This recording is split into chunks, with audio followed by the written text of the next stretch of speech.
It's time for the Rick Smith Show. Now, here is the voice of the working class, Rick Smith. And welcome, brothers, sisters, working class heroes. This is the Rick Smith Show. Thanks so much for being here today on the big program. Lots to get to, lots to talk about. Had an interesting conversation at the hospital today that got me thinking the misinformation machine is gotten out of hand.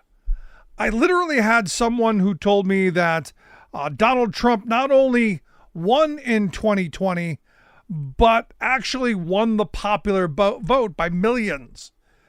Said he didn't believe anything of the vote whatsoever. And you go, most sane, rational people would go, yeah, you lost the popular vote without question, because math, understanding how the country is divided up, where people live, the sizable wins that are are run up in places like California or New York, which are strong Democratic strongholds, and you go, because of those places, run up the vote tally. Wasn't even making the argument that he won the electoral vote. No, won the popular vote. And it was one of these moments where I said, dude, lots of misinformation. So I started going through some of the right-wing misinformation machines, hit list, like the Swift Boat Veterans for Truth. He bought hook, line, and sinker. John Kerry was a coward. His medals didn't mean anything. He went through the birther movement. Bill Clinton, Barack Obama, wasn't born in the U.S. There was no evidence. Bought into all of the Planned Parenthood videos that we now know were heavily edited and doctored. Bought all of it, all the widespread voter fraud in 2016, that Ukraine, not Russia, it was Ukraine that interfered in the 2016 election, and then regaled me of stories about Benghazi and how Hillary Clinton ordered the deaths of those four folks, and just on and on. How the Tax Cuts and Jobs Act of 2017 created millions of jobs, cut the federal deficit, all of this. Wow, you go, where are you getting this stuff from? And you go, well, right-wing talk radio, cable news. They just make stuff up. And the weird thing is we've got a guy running for vice president who's saying, I'm just making stuff up because I want you to pay attention. So we're going to lie to you because this is what they do. It's what they've always done. But the weird part, and this is the part that's interesting to me, they're no longer trying to insulate themselves by having third parties. You've got candidates coming out with some of the biggest kookery. And, when I went through some of these moments, this guy did not flinch. All on board. So it's not even a matter of drinking the tea. It's being doused in the tea.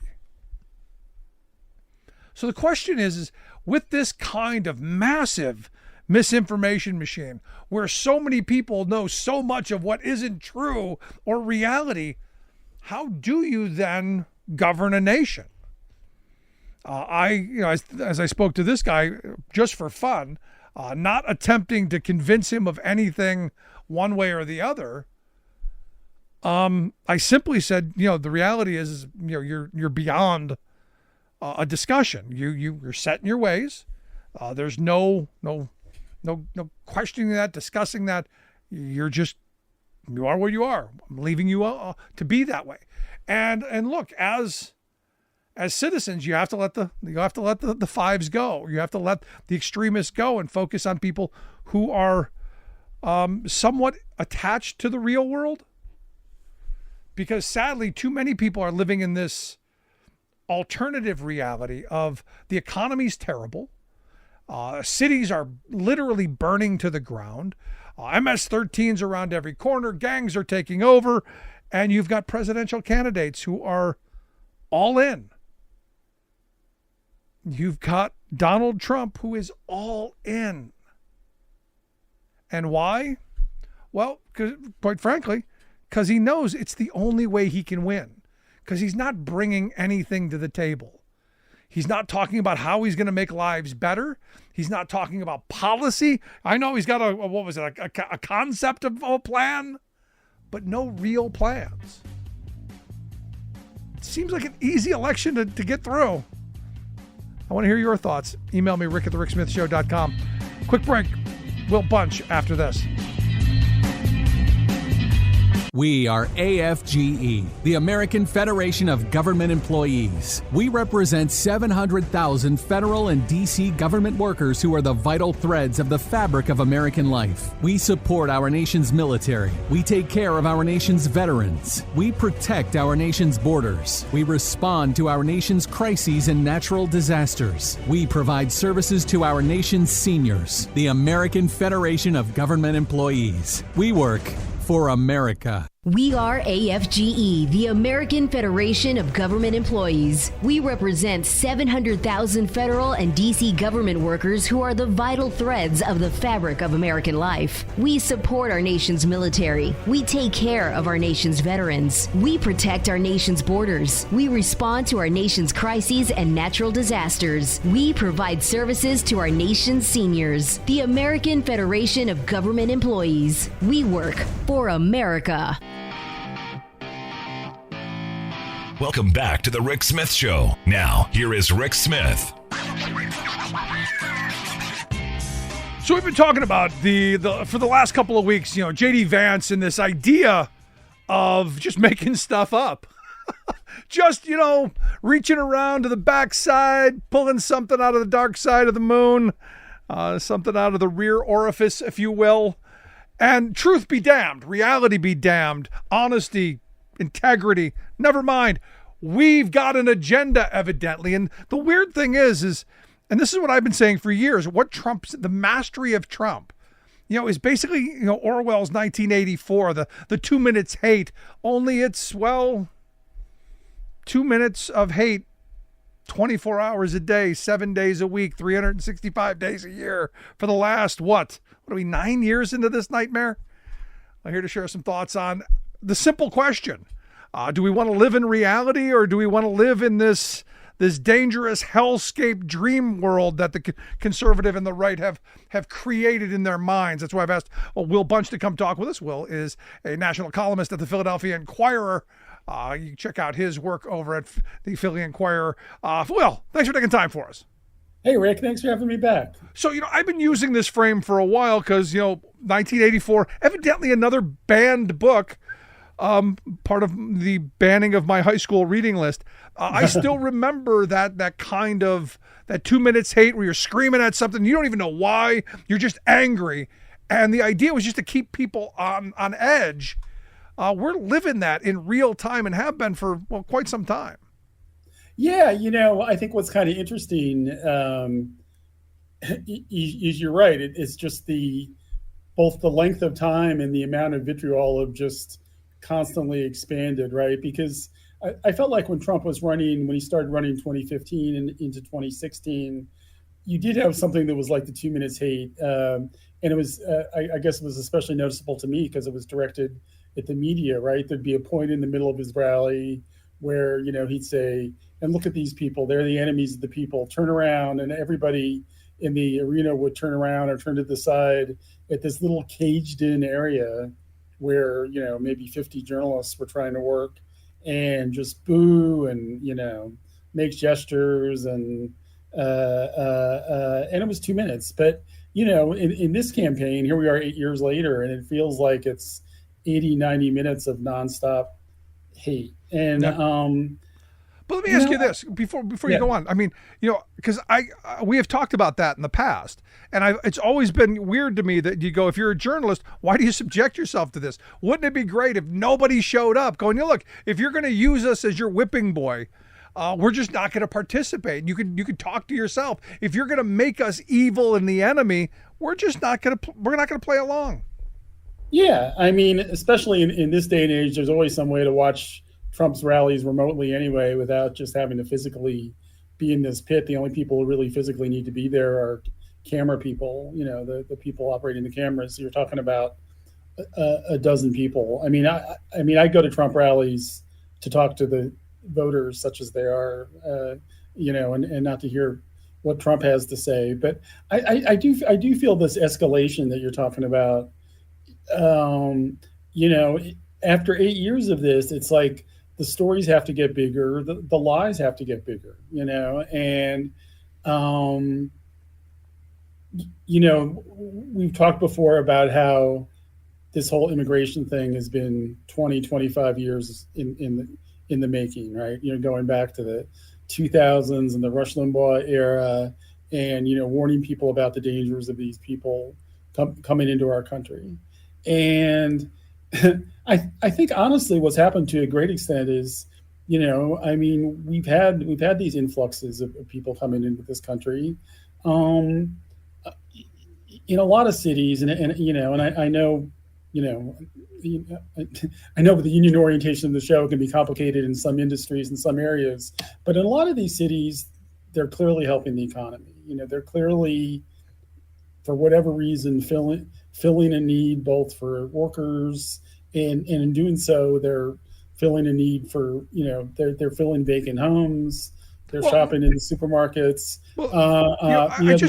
To that point, I just had a conversation with a friend today and said, look, a lot of our inflation issues, corporate greed being right at the top of it.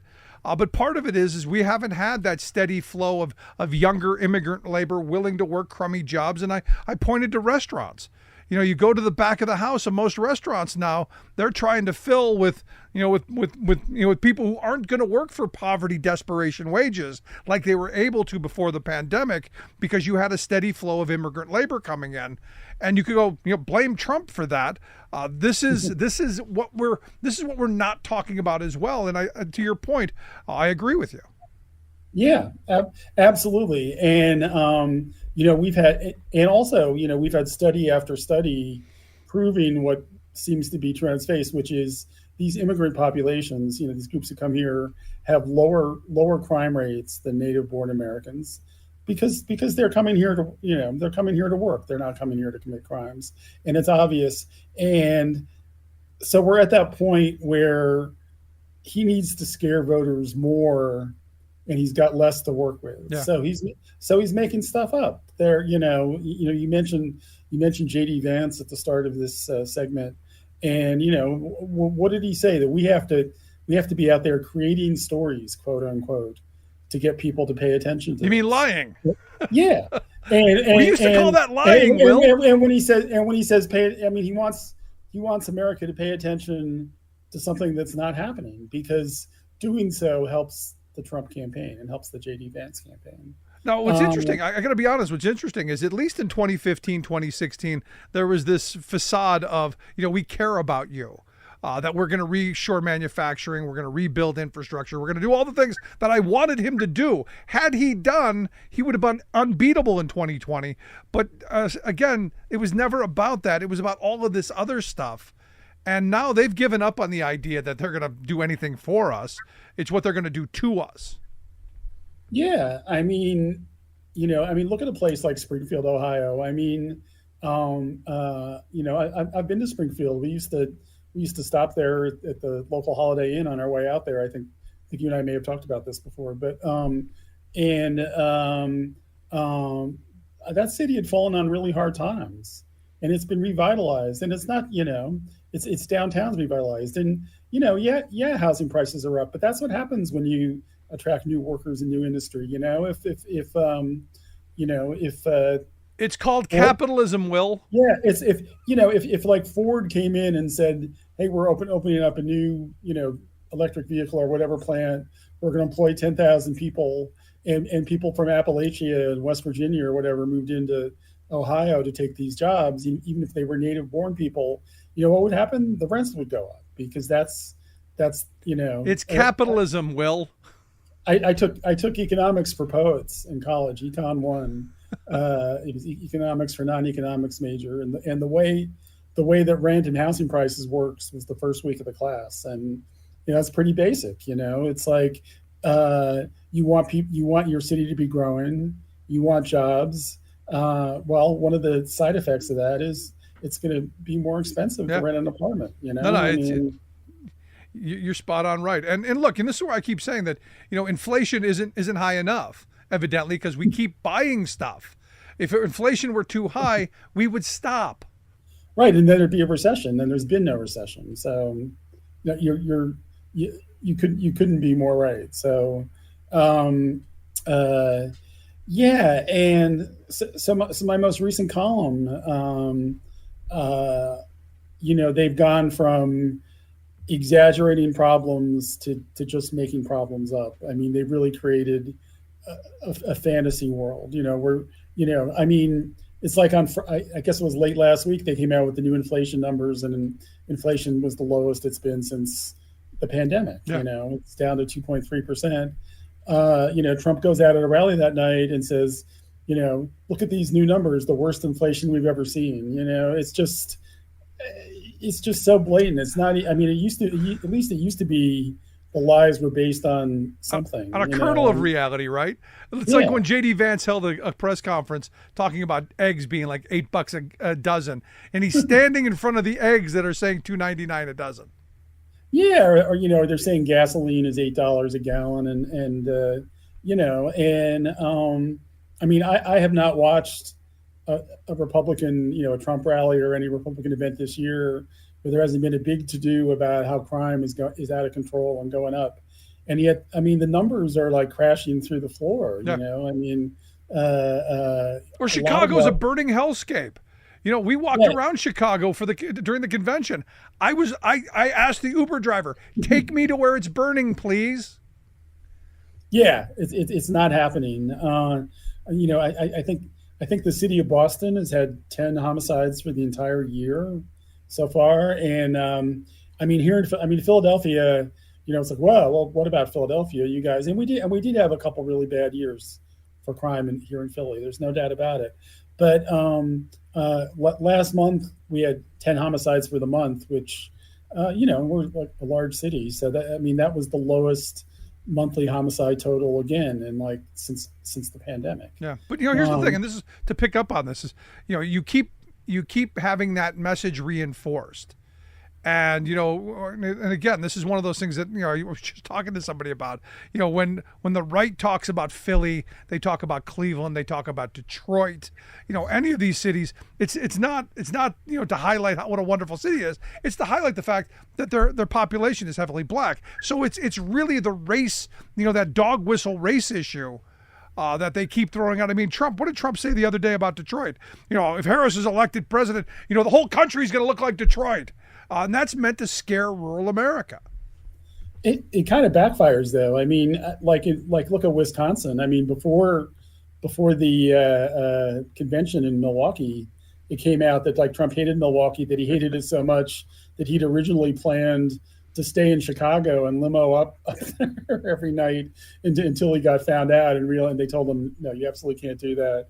But and his poll numbers after that convention, and his Wisconsin poll numbers after that convention in Milwaukee, which the whole point of which is to, make people in Wisconsin love the Republican Party, their poll numbers went down because they could tell Trump didn't want to be there, and then he goes to Detroit and insults Detroit. And, people do associate with their metro areas. Here in Philadelphia, people who live in the suburbs gripe about what goes on in the city a lot, but there's a lot of regional, our sports teams and all that other stuff. But there's a lot of regional pride that, when you start tearing these places down, it doesn't go over that well. Yeah, look, I grew up in Cleveland. I defend the city. It's got problems, like every city, but I'll defend it. You call my city a mistake on the lake, and we're going to have problems. But this is where but this alternative reality that they keep throwing out there is dangerous. And I look at these stories, coming out of out of North Carolina, out of Florida, where there are stories of militias now hunting FEMA.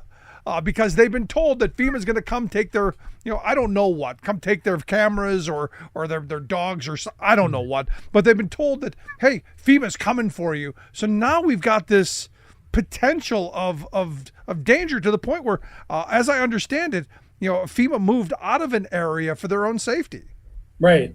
Yeah. And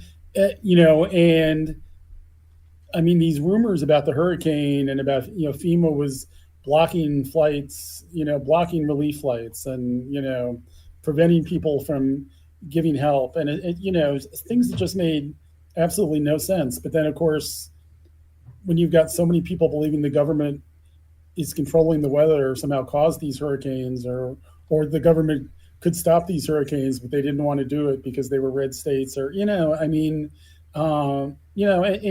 what's scary is this is flowing right into the election, right? Yep. So if people are going to get in their Taliban-style trucks and intimidate FEMA workers, what are they going to do to election workers on November 5th? And look, in December 11th, I mean, the reality is there are some important dates coming up where, I know the right is organizing for chaos. I know they're going to go after governors to not certify electors. I know that you think January 6th was fun. Just wait till they bring it to the state level. There's a lot of problems coming up. Yeah, I'm glad you mentioned that. I was thinking the same thing. I was actually on a call about some people who've been doing these war game type exercises about possible post-election violence, and we kind of forget December 11th, because all we remember from last time around is January 6th. But these guys could do a lot more harm in Lansing or Harrisburg than they could in D.C. These are state capitals that are surrounded by rural Trump country areas, or Madison for that matter. All these state capitals in these swing states are vulnerable. I mean, we saw some crazy. If you remember some of the crazy stuff that happened in state capitals during COVID. Oh yeah. The one I'm looking at is Atlanta. I mean, Atlanta to me, with all of the laws, what is it, SB 202 that they passed a while ago, it's a felony to give pizza to somebody in line or a bottle of water to somebody in line who's going to vote.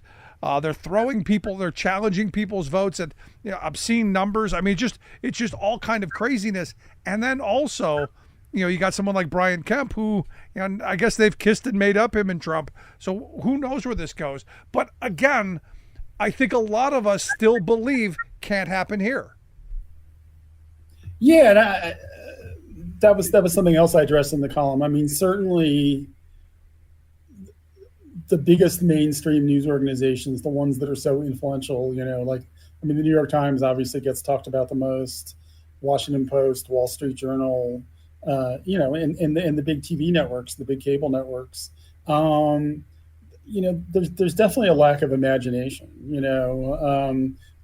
One of the things I found most stunning was the top editor at the New York Times, Joe Kahn, gave an interview when he said, we understand that our freedom as journalists here in this country is fragile, and that, we've seen what happened in Hungary and other places, and we know that can happen here. And it's like, all right, if you're seeing that and you're having this conversation, so why is this not reflected in your news coverage?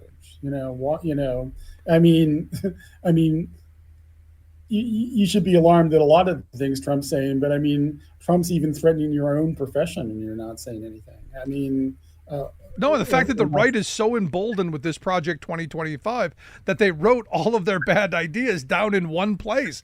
I mean, to me, that's arrogance on a level that I don't think we've seen in this country before. Yeah, and I think that arrogance is being reflected right now in Trump's campaign and his rallies. He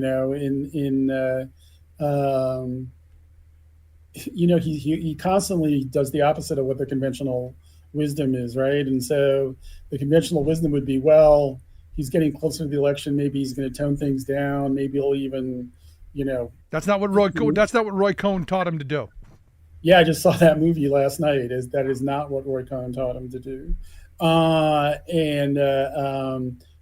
Roy Cohn's first rule was attack, attack, attack. And, Trump has seen his poll numbers bounce back a little bit in the last couple of weeks. And that just emboldens him more. It's like, see, I'm on the right track, No, and this is where, last line of questioning I got for you, because this is where this remigration idea has me kind of worried, because look, there are a lot of people I know who secretly go, well, the country's changing. And they wouldn't mind a big bus to see a lot of their neighbors rounded up and moved back wherever they came from. Yeah, but the problem is it's not going to stop. I think it's a big problem to do it for undocumented immigrants. But the other problem is that it's not going to stop at undocumented immigrants. It's interesting because this law, this Operation Aurora now that he's talking about, which he's named after a gang problem in a Colorado city that actually doesn't have a gang problem like the one he's talking about. So it's an operation based on another Trump lie. But anyway, I'm sure you saw that he believes he and his aides like Stephen Miller believe the legal foundation for this operation is a 17. Anything with a 17 in front of it. It's like. Well, of course, the Constitution, I guess, right? Well, that's the original intent people's argument. We should go back to the original intent. And those are the people who have been studying this stuff. So, of course, they're going to pull that out of their you-know-what. Yeah, right, exactly. So this 1798 Alien Enemies Act, and it's like the problem is it's been used since 1798. It was used in 1942 to round up Japanese Americans and put them in internment camps. And one of the things that I've always found stunning about the Japanese internment is it wasn't just people who were not U.S. citizens. I mean, people who were U.S. citizens of Japanese descent were rounded up and put in camps. And basically this law, it sounds like, has so much leeway that I mean, all right, it starts with undocumented immigrants, then the Haitian American green cards people and people with temporary status and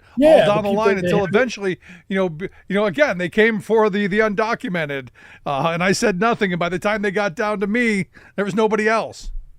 Yeah, I mean, once when they cross that line from undocumented immigrants into legal immigrants and start, quote, remigrating, unquote, them, then it's just going to spread to rhinos and journalists and radio talk show hosts. I was going to say, yeah. So it's just not going to stop, which is what's happened in other countries, like it happened in Germany in the 1930s. Why elections are so important, and I hope everyone gets registered, has a plan to vote, gets out to vote, because this is all going to be about turnout. We're not making new voters on either side. It's just about getting sane, rational people to the polls. But Will, as always, great work there at the Philly Inquirer. Appreciate the time. All right. Thanks so much, Rick. Thanks for having me on. I appreciate it. Thanks so much, our good friend Will Bunch. Make sure you check out their work over at Inquirer.com. We'll get links out on social media. You can take a look at Will's stuff. Quick break. Right back. Stick around. Listen to The Rick Smith Show.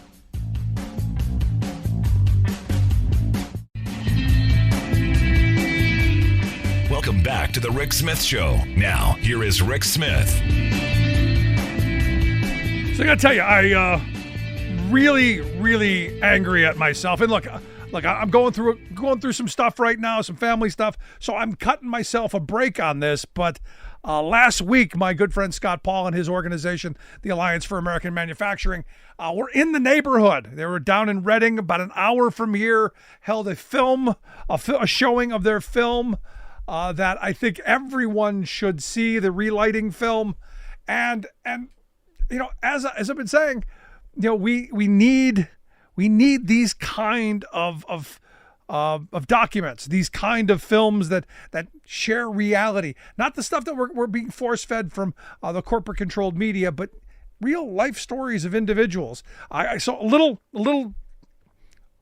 angry at myself for missing it, but as I said, I'm going to give myself a pass. But here to share some thoughts on the relighting film, I've asked our good friend Scott Paul to come share some thoughts, maybe get some feedback from the audience that were there in Reading, Pennsylvania. Scott, thanks for taking time for us.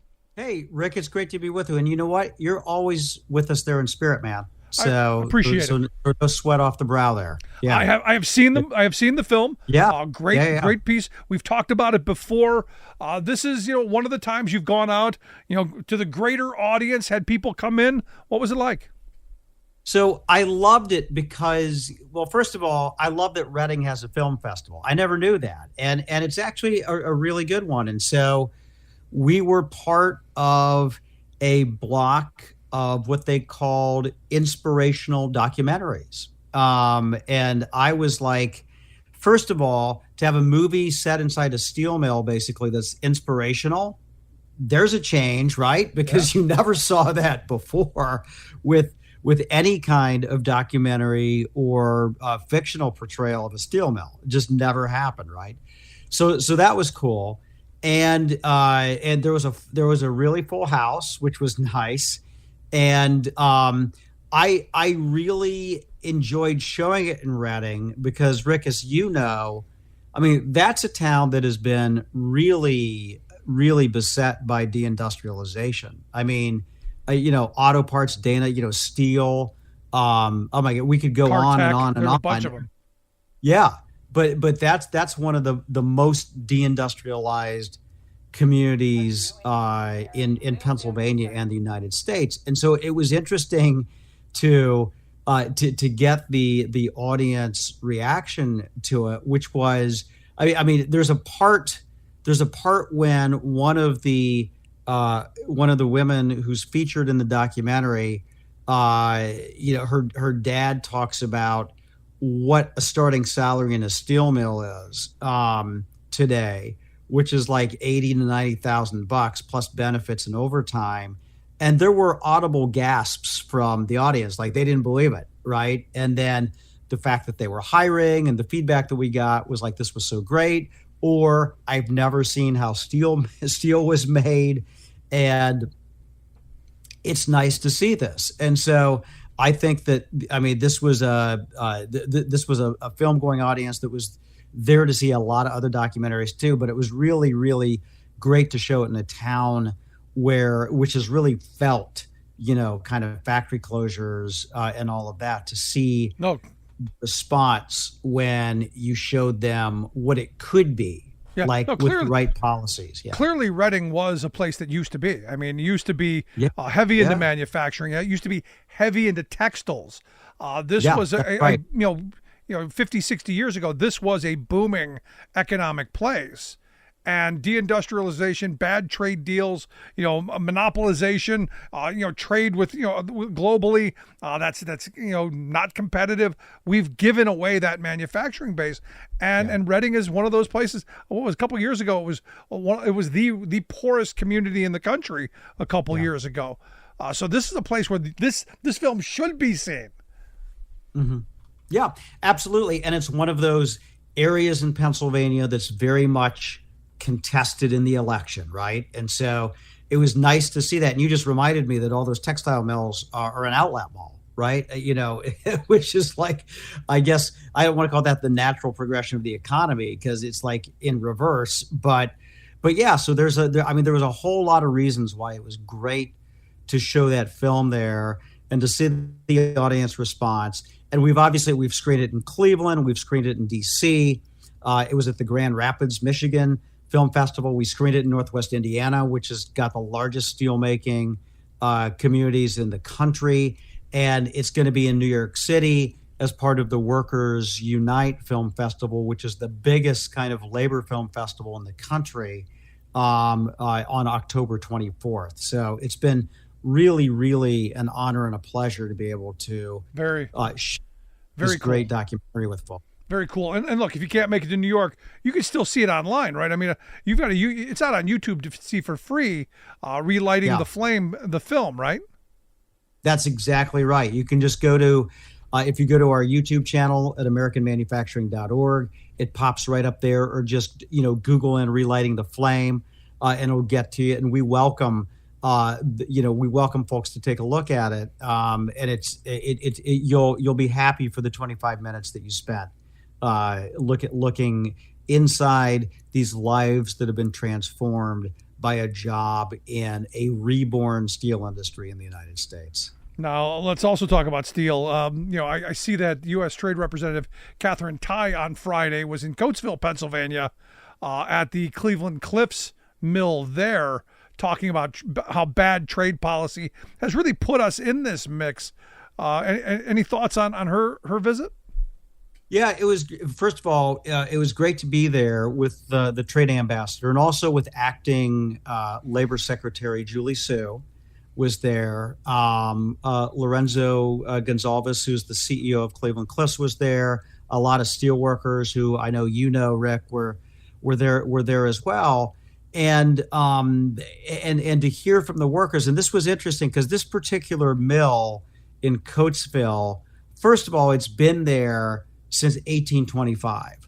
So it's almost 200 years old. It's 199 years old, and it started out as an iron forge, and it's been making military products basically since the Civil War, right? And so that's what it still does today. It does this really thick armor plate that goes into our submarines, that goes into our aircraft carriers, but also structural plate that goes into a lot of the great bridges that we know, like that rebuilt Tappan Zee Bridge in New York, which is now called the Cuomo Bridge, or the steel that was in some of the trestles from the World Trade Center, and in fact a couple of them survived. And they have one of them at that mill, which is just fascinating.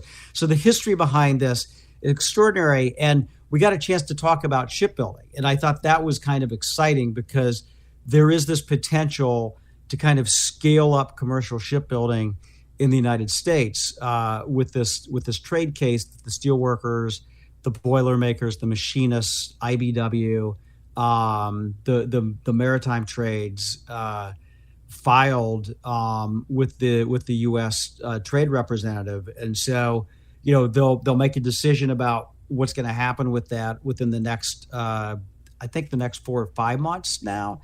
And but we have the potential to kind of get some of this back because the disparity between what we're able to do and what China does is just extraordinary now. Yeah, I read and like Coatesville. Yeah, sorry, Rick. No, I was reading a Wall Street Journal article that brought this up, and they were saying that because China has invested so much in shipbuilding over the past 2 decades, that they now can build more ships in a month than we can build in a year. Yeah. That's absolutely true. I mean, first of all, we have 4 naval shipyards that build for our military, okay? And one of those builds submarines, one of those builds aircraft carriers, and then a couple of the others build the other kind of naval vessels that we do. And then we have some commercial shipyards, but it's a fraction of what we used to have. And we make sometimes as few as 5 or 10 ocean-going vessels a year, 5 or 10. And China's making hundreds and hundreds and hundreds of these, in fact, oftentimes in the thousands. So, the disparity is just off the charts about what China's able to put in the water versus what we are. And there are now all these, sirens going around Washington because they realize that this is a real problem for commerce, for security, for our military. And so we hope that we can, I guess my pun is intended here, right the ship soon, because, it obviously puts people to work in steel mills like Coatesville, but more importantly, make sure that you, myself, everybody else in this country has some degree of economic and national security as well. Now, you're talking about all these ships that they're building, and as you said, hundreds, probably even thousands of them. What are they going to do with them? I mean, this is just another example of them, overproducing to the point where they're going to crush everybody else and put everybody else out of business. Or is there a real market for all these ships? Yeah, no, they overproduce. There is no question about it. And their scale up has come at the expense of other shipbuilding nations, and not only the United States, but also Japan, South Korea, and some of the European shipyards as well. And so we're all feeling this, but it's particularly acute in the United States because our decline in shipbuilding coincided with 2 things. First was when Reagan ended the shipbuilding program that provided some support to these shipyards because they're very capital intensive. Sure. If you've ever been to one, you just see, you're like, there is so much stuff around here. How much this had to cost a fortune, and it does.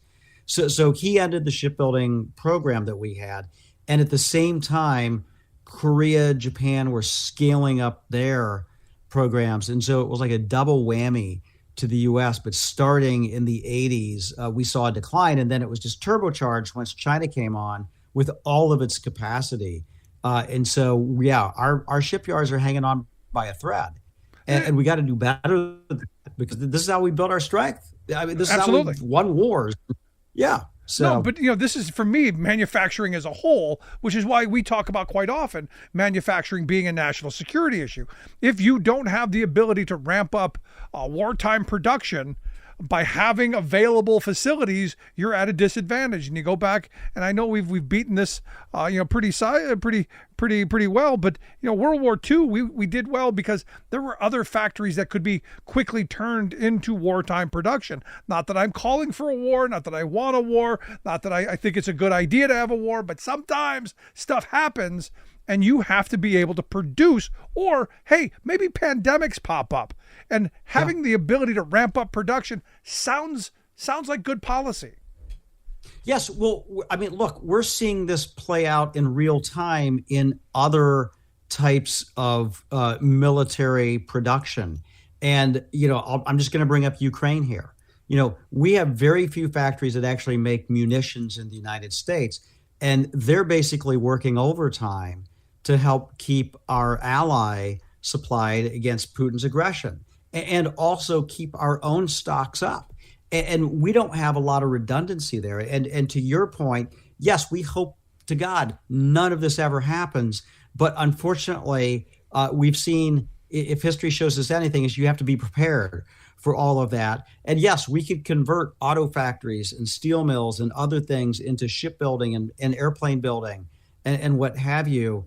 But you can't convert a McDonald's into that. You can't convert a dollar store. You can't convert a Walmart into any of that. You can't convert a data center into that. And so that's why we do need some of this capacity in the United States. So not only to build commercial ships, but to be ready in the event, God forbid, that we need something if we're attacked. And you can't open up the crumbling remains of our past, because I go back to my hometown of Cleveland.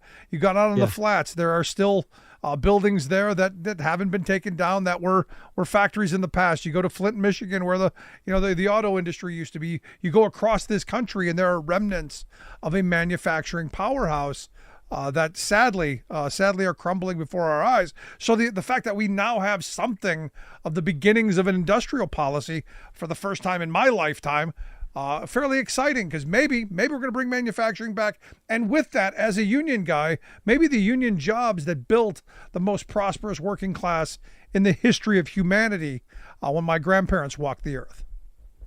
Yeah, you are spot on there. And so I am hopeful because I think that there's a couple of factors that have contributed to this. One is that everybody now has felt this pain. It was factory workers who lost their jobs, and then their families and their communities that felt it. But during the pandemic, everybody felt it, right? When they couldn't get medicine, or they couldn't get other things that they desperately needed, or prices went up because everything was stuck on a ship somewhere. Okay. So everybody kind of felt this, and so there was this okay, we can't do that anymore. And then we've also seen, I think, the proof points that this industrial policy can work. I mean, you have semiconductor factories being built all over the United States of America right now. And it's not because, it's not accidental. It's because we put a policy into place that said, we're going to provide some help for private companies to stand up these semiconductor factories. And we're going to do this in other important sectors as well. And so we know that this can work. And the last thing that I will say this is that I think finally the people who support industrial policy also understand that trade and tariffs have to be a part of this too, for it to work. Otherwise, you're just putting that money into a sieve and it's going right out to China. Yeah. And so I think that they now understand that you have to have a strong trade policy, as the Biden-Harris administration has had, and Ambassador Tai has done an excellent job of doing this. They have not been negotiating free trade agreements. In fact, quite the opposite. They've negotiated 0 free trade agreements, but they've been enforcing, they've been putting more tariffs on products coming from China. At the same time, we've been investing in our critical industries here at home. No, and that's, again, for me, this administration has been transformational in just what you pointed out. No more bad trade agreements. Actually trying to correct some of the past. Now, I do got to kind of wrap this up and move us in a different direction. I've always said that if you really believe in this whole idea of domestic production for domestic consumption, you got to buy stuff, and we got a holiday coming up in 70 some days. It's the big buying time of the year, and you guys are putting together your Made in America holiday gift guide. Walk me through.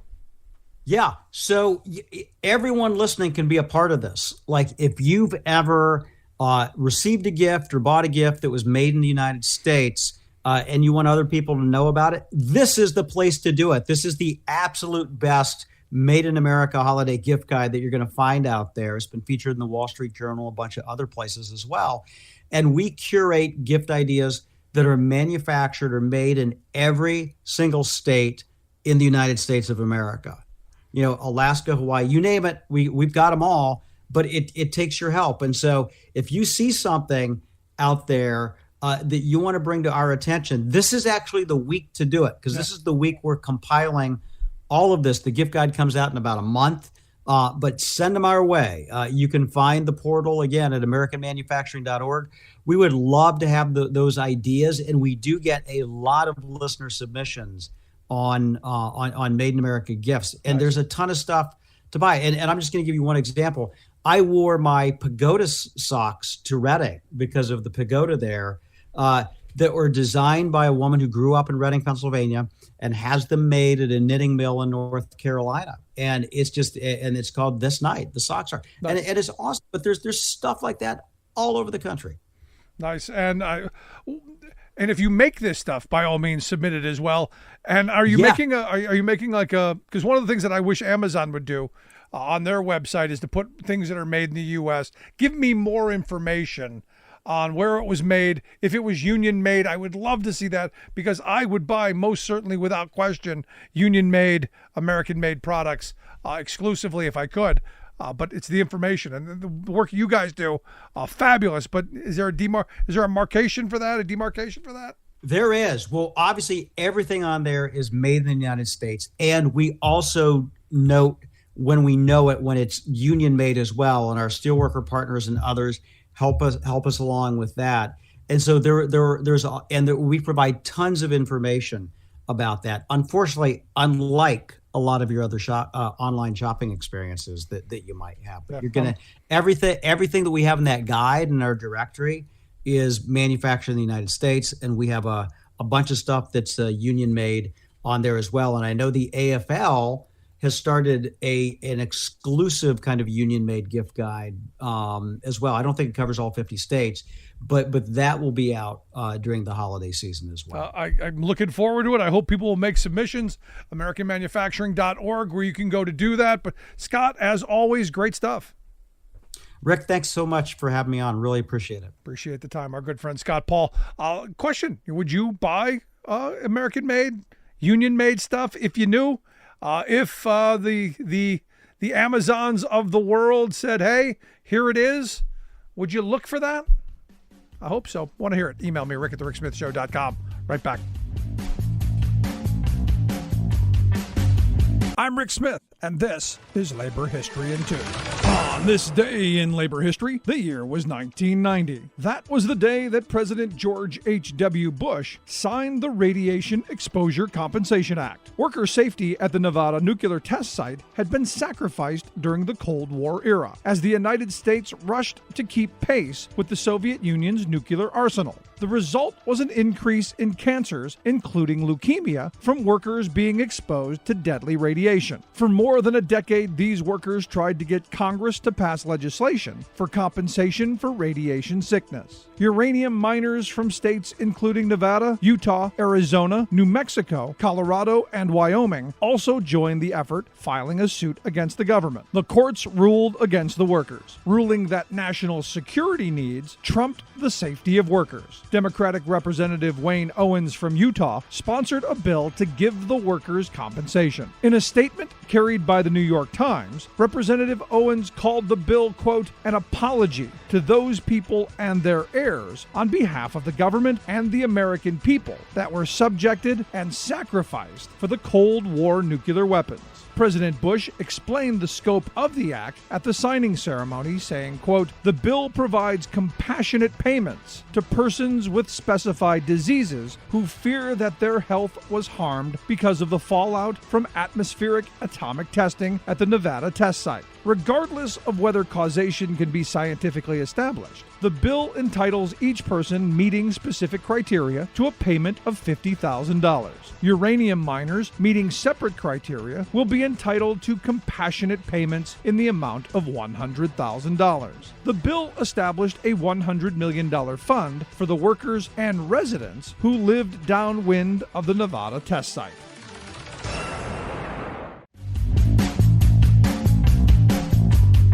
Welcome back to The Rick Smith Show. Check out our website, thericksmithshow.com. Questions, comments, something on your mind. Email me, rick at thericksmithshow.com. So, relighting the flame film.com, I believe it is. Check out AmericanManufacturing.org for the link to the movie, which I think, look, fabulous. Just fabulous. And something we should be talking about, relighting the flame of manufacturing. I remember when I, growing up in Cleveland, you would drive through downtown, you would see off into the distance in the flats, you would see the flame coming out of the steel mill. Obviously where this title comes from. And you knew in that plant there were thousands of people who were making, really good wages, benefits, a pension. There were families that were benefiting. There was a community that benefited from it. Now, did it have its problems? Yeah, pollution was terrible in Cleveland in the 70s because of the manufacturing. We have the technology to clean all that up. We can do smart things. We can do manufacturing at home and still be able to breathe clean air. It seems sane, seems rational, seems like something we should want. And surprisingly, you go back through all of these presidencies of my lifetime where people were saying, how much they love America and how much they wave the flag. And yet they come up with trade deals and gimmicks and allow the Chamber of Commerce and corporate America to go take jobs everywhere around the world and not pay a penalty for it. And this is where I'm a tariff person.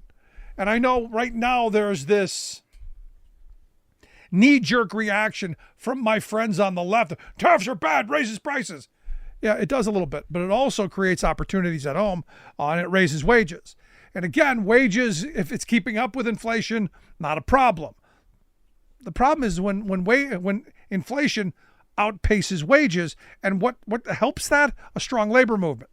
So it seems to me that we could be doing things a lot smarter policy-wise, which again is why I am a union person and not willing to allow the benevolence of a corporation to just, gift me whatever it is they think I'm worth.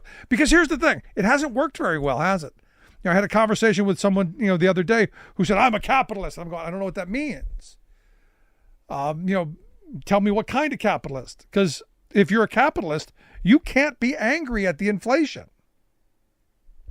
because, well, I would argue inflation hasn't been bad enough in a free market for people to stop buying the products. We keep buying this stuff. I asked a woman in the grocery store who was complaining about the price of milk. I go, well, why do you buy it? Well, she didn't have an answer.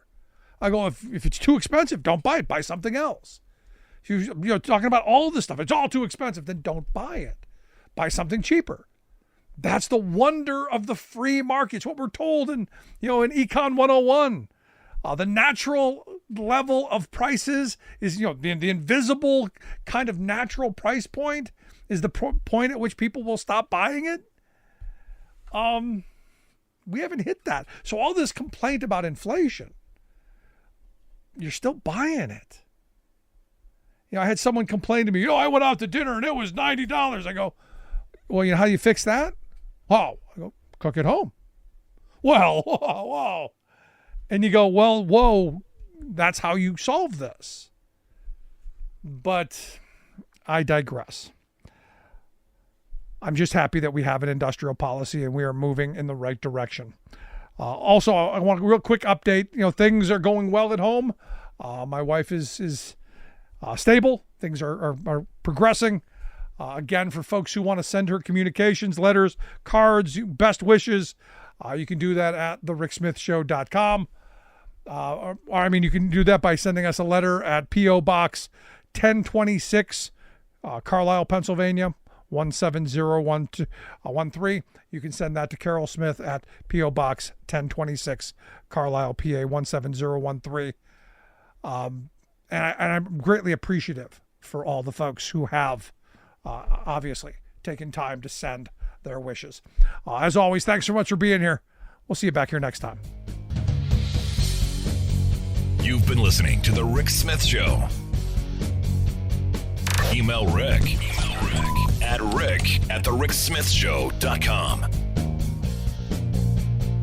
Until next time, this has been The Rick Smith Show, where working people come to talk.